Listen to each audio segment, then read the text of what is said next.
在充满着神秘色彩的秦始皇陵中啊，常让后人们猜测的一个东西呢，就是传说中的不灭长明灯。以司马迁《史记》中的描述所说啊，以人鱼膏为烛，度不灭者久之。至今呢，人们依然还在猜测呢，秦始皇陵里的人鱼膏啊，究竟是什么东西？让我们进入今天的故事呢，秦始皇人鱼膏传说。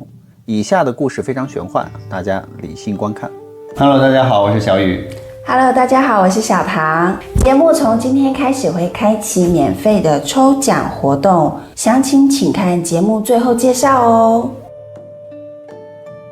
千古一帝秦始皇呢，是公元前210年病逝于平原。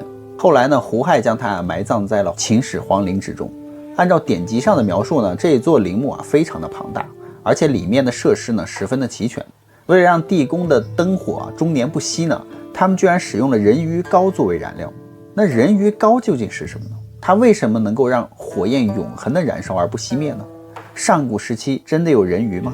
尽管秦始皇陵呢尚未被挖掘，但是呢，根据《史记》中的记载啊，秦始皇陵里的规模呢与设施绝不逊色于天下第一宫阿房宫。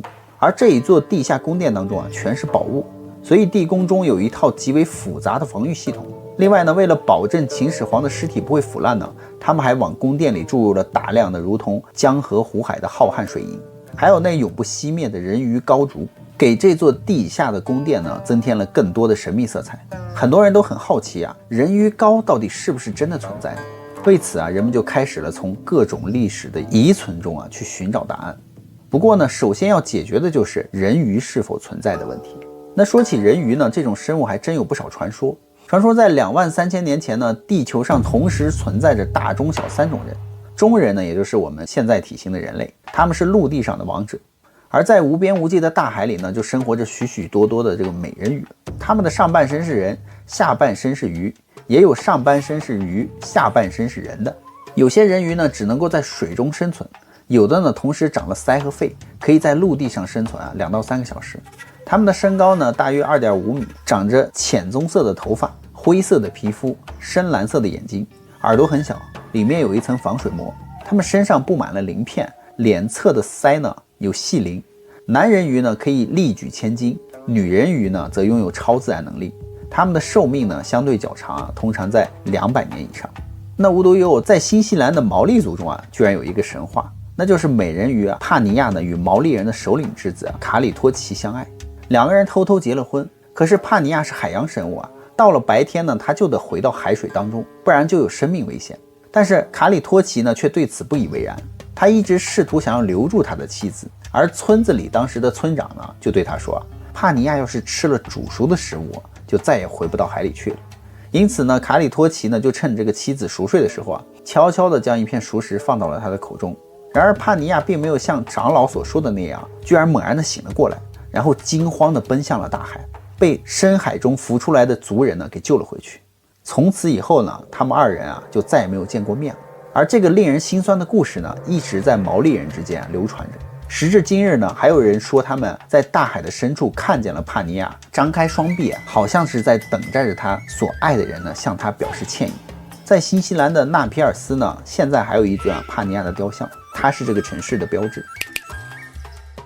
那说到人鱼呢，在我国的博物志中记载，鲛人从水出，于人家吉日，麦萧将去，从主人所一器，器而成珠满盘，以与主人。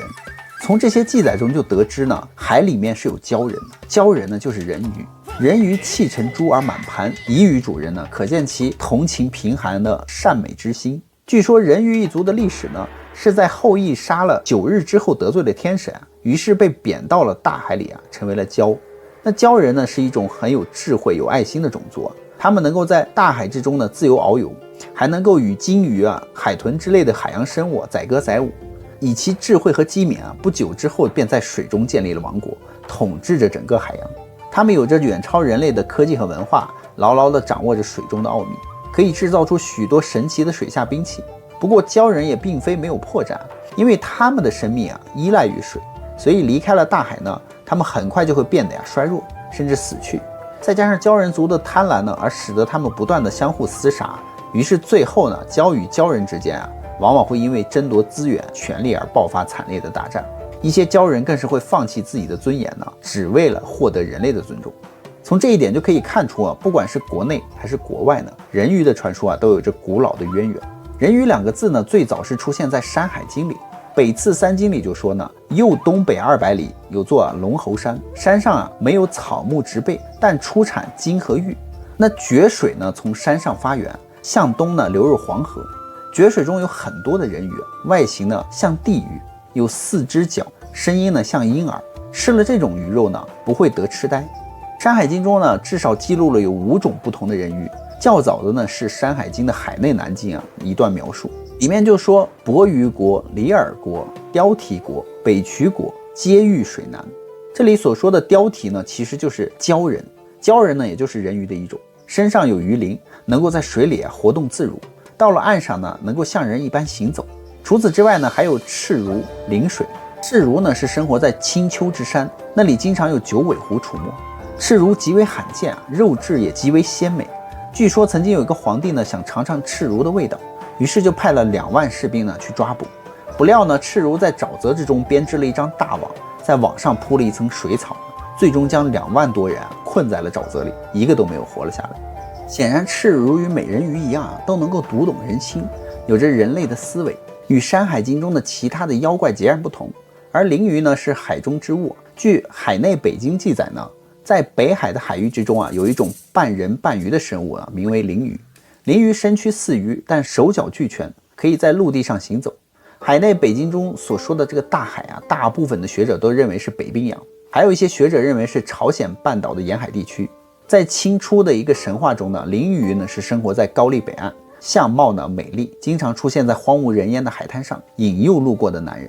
在大荒西经中呢，也有一种类似于人鱼的奇异生物名为鱼妇。里面说鱼妇是颛顼所化，相传颛顼死后呢，海上起了大浪，有巨蟒就变成了大鱼，颛顼的魂魄依附在这条鱼身上变成了一只半人半鱼的怪物。颛顼看起来呢跟人鱼的形象不太相符，但是如果深入研究一下呢，伏羲和女娲的外形，就会发现中国的神话呢其实是有深意的。鱼妇的人鱼形象呢，是反映了古代先民对颛顼的崇拜和敬仰。古书就记载呢，人鱼甚至建有部族和国家。那低人国呢，在建木兮，以为人，人面而鱼身，无足。建木呢，根据《山海经》的记载，理论上是位于今天的鱼鄂黔交界处。清代的好易行呢，在《山海经》笺书中就认为呢，户人国呢就是低人国，而低与户2字呢是形似而造成的误读。低人呢，并不是一种神秘的部落。《诗经·商颂》曰呢：“昔有陈汤，自比低羌，莫敢不敢想，莫敢不来往。”低羌两族呢，自商朝以来一直在西部活动，里面很有可能就包括了周人。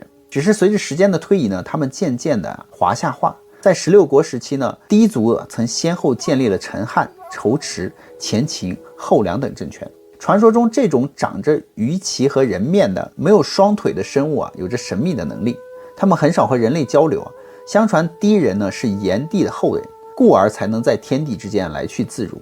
所以古代人就认为低人是一种特殊的生物，能够化作神兽来守护人们死后的灵魂。这也就是为什么在许多的贵族的陵墓中都能够看到呢与低人有关的雕像。时至今日呢，西南地区的一些少数民族白马族还自称是低人的后代。除此之外呢，《山海经·西山经》中就记载呢，竹山丹水出焉，东南流注于洛水，其中多水域，多人鱼。那么这个丹水呢，是否就是传说中的人鱼之国呢？西川县是亚洲最大的人工湖丹江口水库。这个水库建造之前呢，便存在着人鱼的传说。据说这里有人鱼在水中穿梭，五彩缤纷的丹木它是一种作物，两岸分收。各式各样的玉石铺在这个河床上，与《山海经》中所描述的非常相似。那丹江呢，又叫做丹水，是汉江的一条重要支流，它的发源很是复杂，但主要的发源地是位于陕西的凤凰山、秦岭山脉以南。据说大禹的外孙呢，丹朱曾经就率领部族在此治理洪水，它是楚国的第一个国都丹阳的所在地。而《山海经·西山经》中就写到有一座山呢，名叫密山，山上长着许多的丹木，长着圆圆的叶子，红色的茎干，开黄色的花朵，结红色的果实，果实的味道呢，如糖浆一样甜，吃了它呢，就不会有感到饥饿。而丹水呢，就是发源于密山，向西流入蓟泽，水中有很多的白玉和玉膏，玉膏涌出的地方呢一片沸腾，用玉膏涌出之地的水来浇灌丹木呢，丹木便会呈现出5种清新的色彩和芬芳的香味。根据已知记载丹水的起源呢是在陕西省的商洛市的秦岭山脚下，这和现实中的地理位置是相符的。而秦岭的伏牛山区中呢，到处都是古树，丹木林立。丹江和汉江呢，从秦国开始呢，在西川交汇，所以呢，人鱼很有可能就是生活在丹江的中下游。而西川的丹江湖呢，是丹水聚集地，极有可能是上古时期的人鱼国和人鱼聚集的地方。根据《史记》秦始皇本纪中记载呢，在秦始皇陵的地宫中呢，以人鱼为烛，度不灭酒之。人鱼膏呢，顾名思义就是以人鱼炼制的油脂作为地灵长明灯的燃料，放在了地宫里用来点灯，它可以持久的燃烧却不熄灭。后来在《异物志》的古籍中呢，对人鱼有了更全面的阐述，即人鱼似人形长齿鱼，皮立于胶鱼，聚财木人，向上有小孔，气从中出，始黄种，只以人鱼为烛，出东海中，今台州有之。这些描述呢，向我们传达了一些信息就是人鱼看起来确实和人类很相似，但体型要娇小得多。而美人鱼的皮呢，对人类的作用要比这个鲛鱼大得多。它们的脖子上还有一个小小的气孔，生活在东海一带等等。人鱼到底是什么鱼现在已经无法确定。但秦始皇陵中发现的人鱼膏呢，以及上面提到的人鱼之国丹水又发源于秦晋，这样一切一解释的话，仿佛这个秦始皇陵当中还真的有人鱼膏。而无独有偶，在考古活动中也发现了人鱼的身影。那是在1950年到1951年南京的博物院在南唐二陵的考古挖掘中就发现了一具人首鱼身的俑，它身高15公分，长35公分其头部为男子，戴着冠冕，五官精致，身体形似鲫鱼，鱼鳍呢左右摆动双肩有双翼。最突出的特征呢，就是人首鱼身融合得非常的巧妙，浑然天成。